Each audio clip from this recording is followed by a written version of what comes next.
শিক্ষা বিভাগৰ এখন গুৰুত্বপূৰ্ণ জাননী আহিছে। আহক জানো কি আছে এই জাননীত। নটিছখন ইছ্যু হৈছে 6 ছেপ্টেম্বৰ 2022।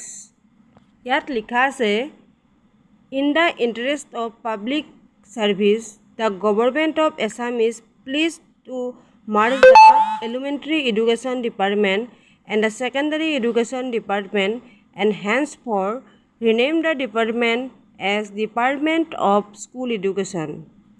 মানে কথাটো হ'ল ডি আৰু DSA বুলি যি দুটা সুকীয়া বিভাগ আছিল, সেই বিভাগ দুটা একলগ কৰা হৈছে আৰু একলগ কৰাৰ পিছত নতুন নাম দিছে department of school education.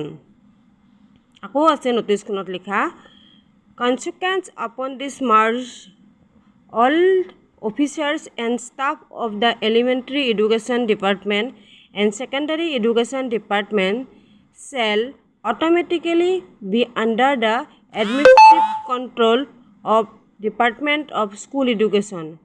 All correspondence relating to elementary education department and secondary education department will now be made in the name of Department of School Education. এতিয়াৰে পৰা সকলো অফিচাৰ এণ্ড ষ্টাফ ডি আৰু DSE বুলি যি দুটা সুকীয়া department আছিল, সেই দুটা ডিপাৰ্টমেণ্টত থকা ষ্টাফবিলাক এই নতুন ডিপাৰ্টমেণ্টটোত অন্তৰ্ভুক্ত হ'ব। আকৌ লিখা আছে, all the exciting direction and the organisation under elementary education department and the secondary education department will now be under administrative control of department of school education.